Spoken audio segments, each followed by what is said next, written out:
Assalamualaikum warahmatullahi wabarakatuh. Saya Anggia bersama teman-teman saya ingin mempresentasikan tentang teori kedaulatan. Pertama-tama saya ingin memperkenalkan teman-teman saya.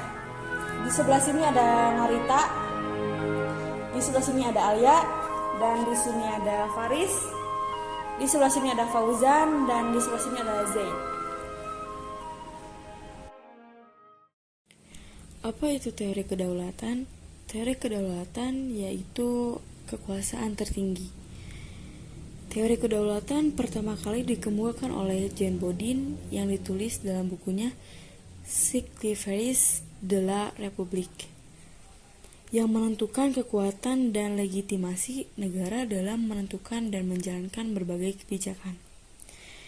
Di dalam teori kedaulatan terbagi menjadi 5. Yang pertama ada teori kedaulatan Tuhan, yang kedua ada teori kedaulatan rakyat, yang ketiga ada teori kedaulatan negara, yang keempat ada teori kedaulatan raja, dan yang terakhir ada teori kedaulatan hukum. Teori kedaulatan Tuhan. Teori ini menjelaskan bahwa domain dari kekuasaan tertinggi itu dipegang oleh Tuhan. Dari pendekatan teologi pada zaman abad pertengahan, teori ini melahirkan negara teokrasi, sebagaimana yang dianut oleh Thomas Aquinas yang menyatakan bahwa hukum tertinggi itu dipegang oleh Tuhan. Teori kedaulatan Tuhan ini memiliki hukum yang bersifat absolut atau mutlak karena hukum tersebut langsung bersumber dari Tuhan kepada manusia agar dapat menjalankan kehidupannya dengan semestinya. Menurut pandangan Thomas Aquinas, ia membagi hukum menjadi 4 macam. Yang pertama ada lex aeterna, atau hukum abadi. Dikatakan bersifat abadi karena hukum ini bersumber langsung dari Tuhan dan tidak dapat ditangkap oleh akal manusia. Contohnya, mengapa matahari terbit di sebelah timur dan tenggelam di sebelah barat. Yang kedua, lex divina, atau hukum Tuhan.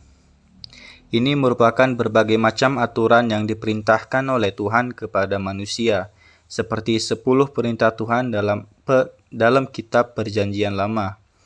Yang ketiga ada lex naturalis atau hukum alam.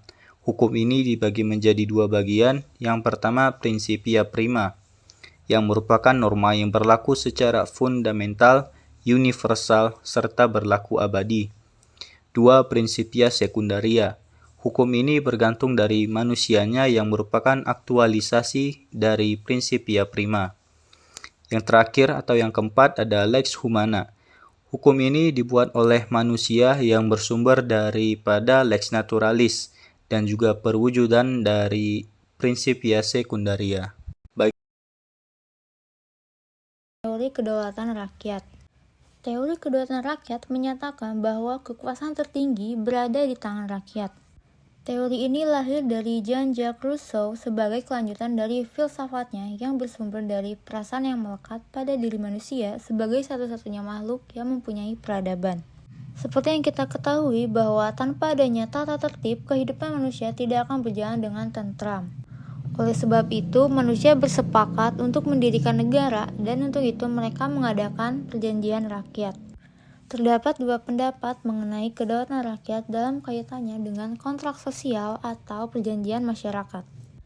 Yang pertama, kekuasaan dari rakyat karena perjanjian masyarakat itu telah habis, sebab kekuasaan itu berpindah kepada penguasa yang kini mempunyai kekuasaan mutlak.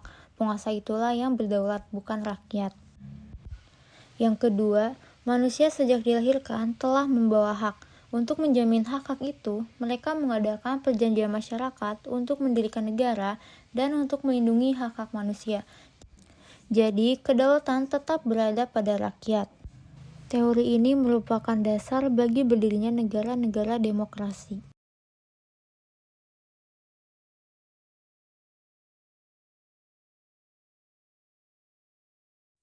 Teori kedaulatan negara menganggap sebagai suatu rechtsversion atau suatu badan hukum yang dianggap memiliki berbagai hal dan kewajiban, serta dapat melakukan perbuatan atau tindakan hukum.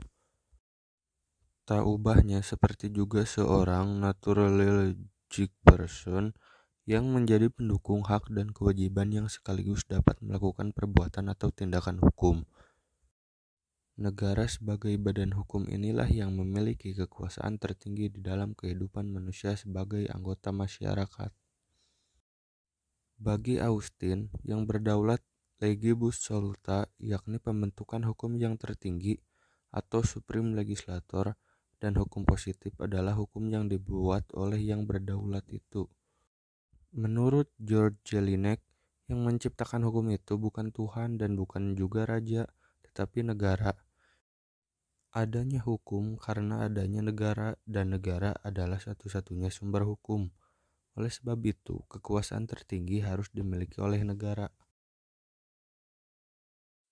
Teori kedaulatan raja. Teori kedaulatan raja berarti negara itu yang berdaulat adalah raja. Raja dianggap orang yang suci sehingga tidak sama dengan rakyat. Posisi raja dalam hal ini sangat kuat dan tidak ada yang menandinginya pada saat itu, karena raja dianggap pelindung dan pemersatu negara. Ada aura yang melingkupi tubuh raja sehingga kalau ia lewat, tumbuhan akan subur.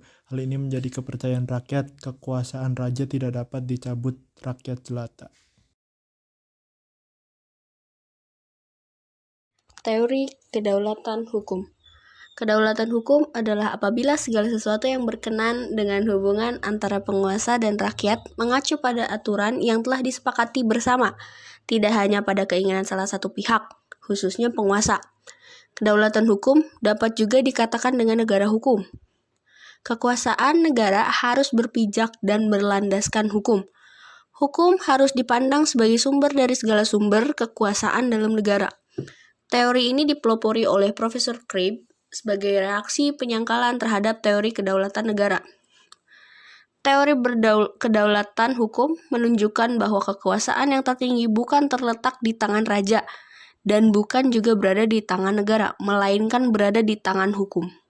Kedaulatan hukum merupakan sumber kedaulatan di mana kesadaran hukum seseorang akan membuatnya mampu membedakan mana sesuatu yang adil dan mana sesuatu yang tidak adil.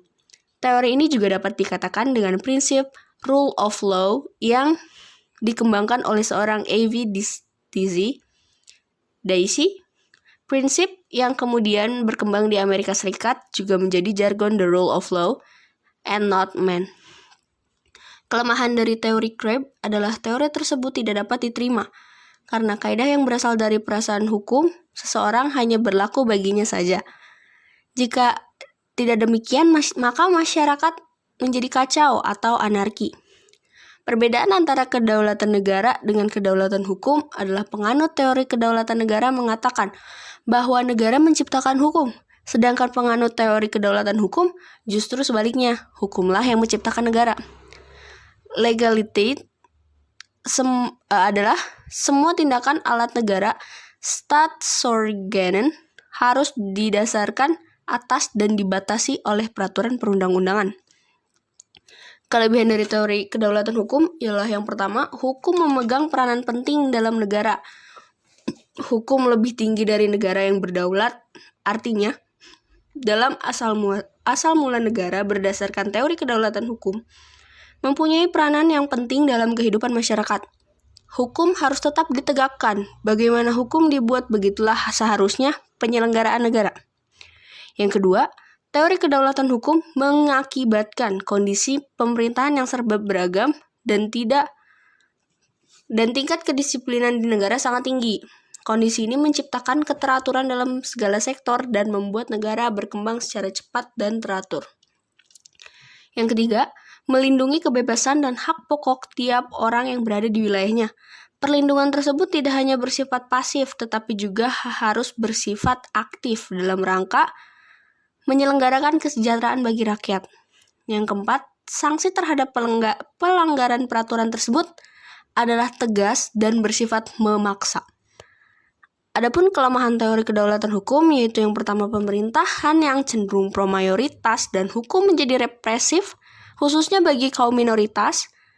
Teori ini cenderung menyeragamkan semua pola pikir masyarakatnya pada suatu norma tertentu, yaitu norma-norma masyarakat mayoritas negara itu. Penyeragaman ini mematikan 10 daya kreativitas suatu negara dan menyebabkan gap yang signifikan antara kaum minoritas dan mayoritas.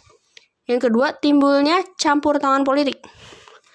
Hal yang lumrah untuk dilontarkan kepada kasus-kasus besar yang berdimensi struktural, setidaknya melibatkan partai politik penguasa negara. Yang ketiga, rendahnya integritas moral, kredibilitas, profesionalitas, dan kesadaran hukum aparat penegak hukum dalam menegakkan hukum, karena hukum tidak lepas dari para penegak hukum.